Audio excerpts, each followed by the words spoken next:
I'm Michael Fox, and this is the Prospector News Podcast. And I have joining me again from Guanajuato, Mexico, I have Ramon Davila, who is the former Minister of Economic Development for the Durango State and also now former President of Guanajuato Silver. Welcome to the podcast, Ramon, and congratulations on your retirement. Thank you, Michael. It is a life cycle that we have to comply, and yes, I need to get in private business and my own taking care of my health. So I will continue helping Guanajuato Silver as much as possible, but as an advisor. Yeah, you know what? I hope retirement is good to you. I've laughingly referred to a lot of people that I've known that have retired as being Corleone miners because, like Michael Corleone from The Godfather, every time they're out, they get brought back in. So I hope that you get to enjoy your retirement and don't get drawn back into the industry. Well, I hope. Well, we will see. Yeah.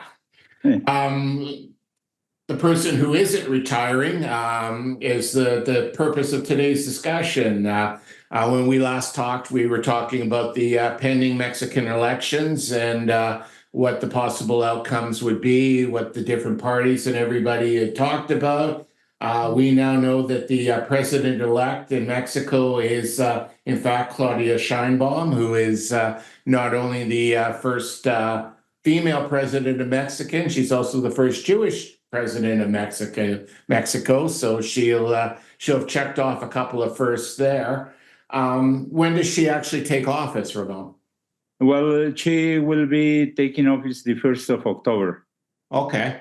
That's just around the corner. During the election, there were a whole lot of discussions and promises and platforms that were all going to affect the mining industry and business in Mexico, et cetera. So let's revisit what some of the platform pieces that Claudia ran on. Okay. I guess we have to start with the last reform that the actual president of Mexico proposed, where he was banning the open pit operations in Mexico, and those reforms hasn't been proposed to the Congress yet, or vote on in the Congress, and that is supposed to happen in the month of September with the new Congress taking control of the office. The new Congress starts in the 1st of September, and is going to be an overlapping of the actual president of Mexico with the new Congress, which is a majority of Morena, and very likely many of the reforms that the president is proposing will be approved. What we are expecting in the mining industry is much of the same. Maybe will be something that we need to review. What is going to happen with the operations in open pit, and also the reform that the president is pushing on the judicial system, which is at this moment has in control of an impeachment of the new mining law that was approved last year. And for what we can see, is very likely that is not going to pass, and we will be ending up with a new mining law, with a ban of possible new operations in open pit in Mexico. So much more of the same for the future. With the new president of Mexico, the Mrs. Claudia Sheinbaum, we are expecting more of the same. And at least there has not been a clear message yet on what is her position on the mining industry. We were expecting to have a softer view of the mining industry, but at least so far we haven't had any clear message from the office of the new president.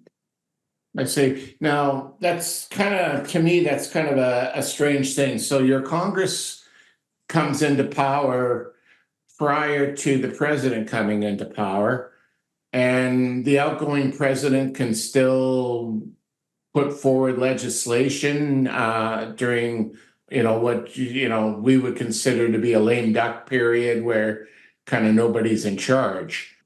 What's the chances that Mrs. Sheinbaum, the new president, says, yeah, that's good, but we don't want to do that, and reverses what the outgoing president did?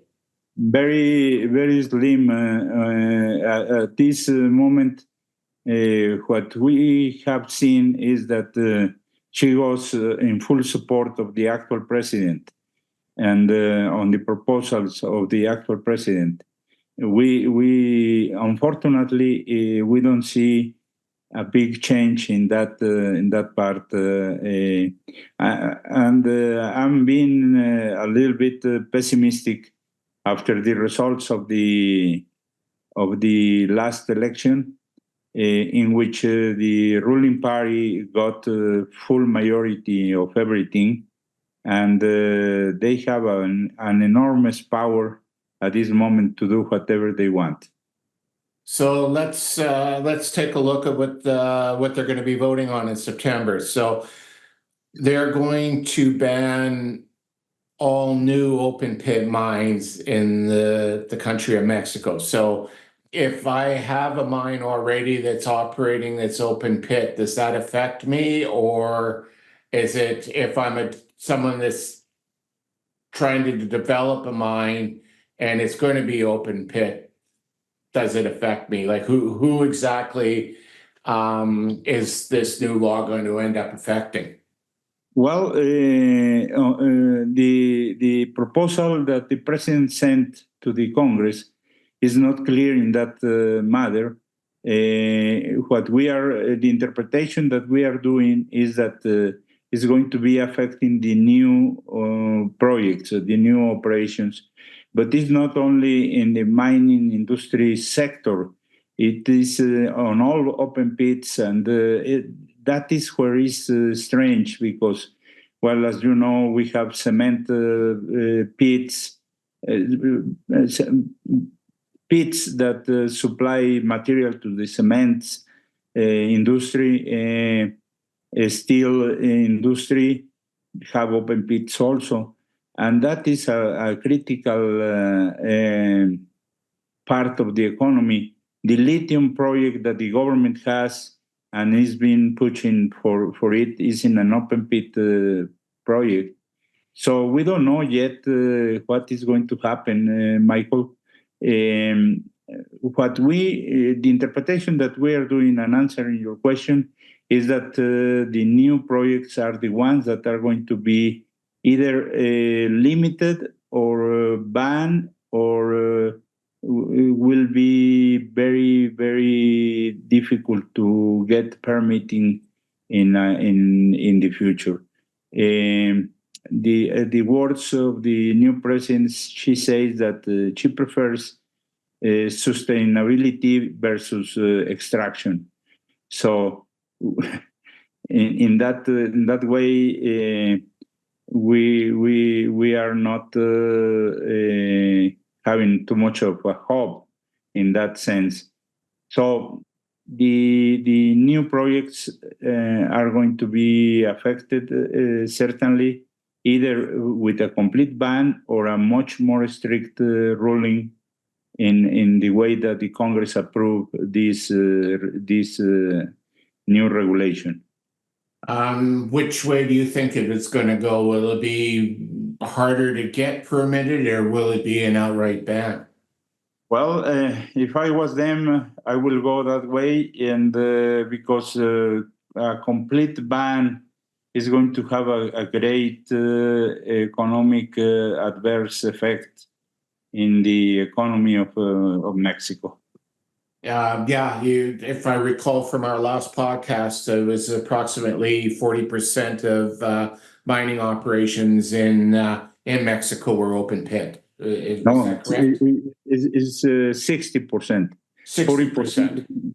40% comes in value comes from underground operations, and 60% from open pits. That was a inappropriate time for my dyslexia to kick in and get those numbers backwards. So it's 60%. So yes. The other question I have, and this is, from someone who's outside of the country and is an investor that's looking at this, how does it affect existing mines and companies that have been exploring and developing a mine that will likely be an open pit mine if it gets to the finish line? How is this proposal going to affect those two different groups? Well, the actual operating mines will have to comply with the new mining law if it continues to be applied as it is. And if these operations comply with the law, they will be able to continue. To open a new mine, either underground or open pit, is going to be much more difficult than it was in the past. Not impossible, but at least underground is not at this moment not that far away if you comply with all the new requirements on the mining law. But the open pit operations, if they do a complete banning for new mining operations, at least the next 6 years will be very difficult to open a new open pit. So if you already have a permit and haven't yet put shovels in the ground, are you in danger of losing your permit? No, you can continue. If you have the permits, as long as you comply with the new mining law, I think you will be able to operate.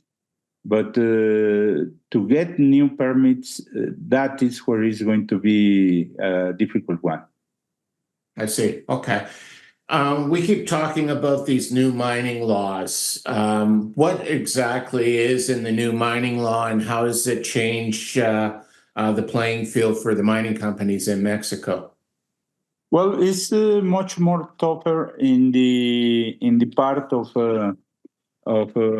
complying with social commitments, and you will have to go to do a survey with the communities that are in the area. You will have to share part of the benefits or economic benefits to the communities that are surrounding the properties. You will have a less life in the mining concessions. It's a reduction of only 30 years of life. And it also is a big effect in the water and environmental mining laws. The relationship of the water. For example, you cannot open a new project in a desertic area because there is not enough water according with this mining law. So there is going to be a water mining law that is going to be affecting also the new operations. And the actual operations will have to be very careful to comply with the actual requirements on the water consumption and the water controls. The water is going to be a problem to get that. The consulting with the communities is going to be another challenge, because the communities are going to be much more aware of what they can get in economic benefits. So it's not a very positive or easy picture for the future in the mining industry. So the cost difference between what they have to do now and what they're going to be required to do, how much more costs as a percentage is that going to put on to a lot of these miners at that point in time?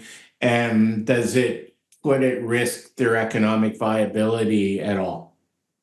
Well, I will tell you I don't have any estimation at this moment, but I will say in a personal point of view, my feeling is that at least 25% additional cost for new projects, capital cost. Okay, so if it's not necessarily a killer, but it makes it less economical to proceed. Oh yes. It's not a killer, but even with the actual situation, the volatility of the prices, at this moment we are enjoying a very good price in the gold and silver industry, but in the future we don't know, and the projects can be affected if you take out 25% of the benefit of the project. Is going to put in the limit many of the actual new projects. So at the end of the day, it seems to me, and although I'm pro mining, but if they attack and add costs and make mining unviable, there's going to be an awful lot of pissed off unemployed miners in Mexico, is there not? Oh yes, we are already seeing the reduction in exploration companies coming to Mexico for new projects, and we have several very nice and very good projects that have been defined in the last years, and they are waiting for new rules to be defined in order to be able to open pit. To open a new operation in Mexico. Again, it strikes me as odd because there's downstream benefits in Mexico from the mining industry. The Chinese have invested a fair amount of money into solar panel construction in Mexico with a number of factories and plants, and silver is a significant component in those. If they curtail their ability to get the silver for those plants, are they not putting those industries at risk as well? Oh yes, it's going to be a reaction, a chain reaction, and there is going to be many industries, not only the solar panel, but the auto industry, the manufacturing of auto parts in Mexico is going to be affected. Let's say copper for the wiring on the new electric cars is going to be affected, and if they continue with this trend, very soon we will be importing goods that we already produce, and that is an immediate effect depending on the severity of the measures that the government take. And it all is up in the air until they introduce the legislation in September, if I'm understanding you correctly. Yes, that is the factor for the open pit ban. That is one, and the Supreme Court is analyzing the validity or constitution. They say the constitutionality of value of the new mining law, but my guess is that they are going to either to approve the new mining law, or they are going to request only minor changes to the new mining law. So those are the two factors that we have for the coming months. Well, as I often say with government, I hear what you say, I see what you do. And hearing what you say, like right after the election, Mrs. Sheinbaum, your president elect, held a pretty significant press conference amongst the Chamber of Commerce there in Mexico to talk about how Mexico was open for business and they were looking for investment and opportunities. Um, how do they square those kinds of statements with the actions that they're proposing that are going to be detrimental to that? Well, it's very difficult to match one to the other.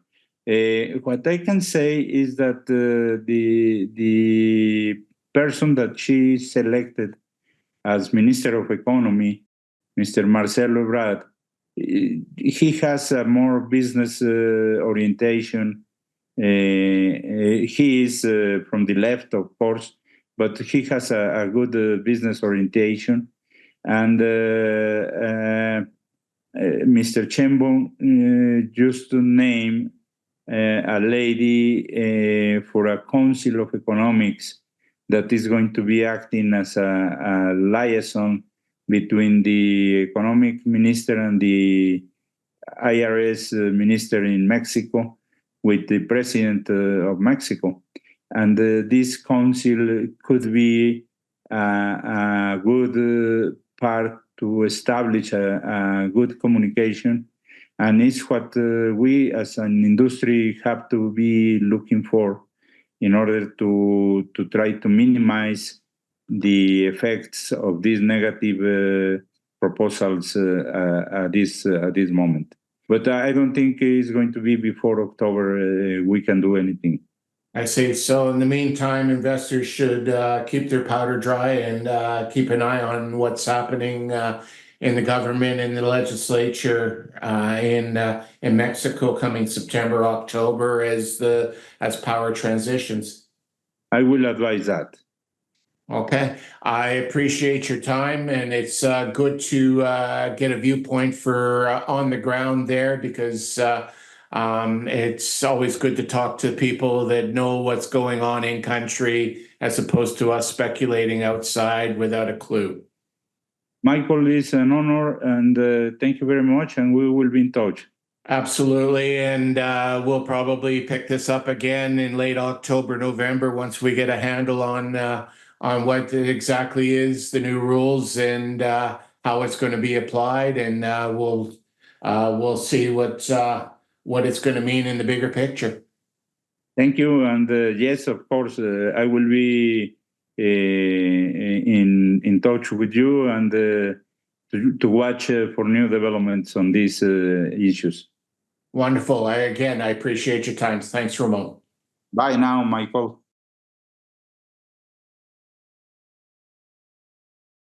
The Prospector News podcast is for educational purposes only. The opinions expressed are those of the participants and are not to be taken as investment advice. Listeners need to do their own due diligence and seek advice of a licensed investment advisor.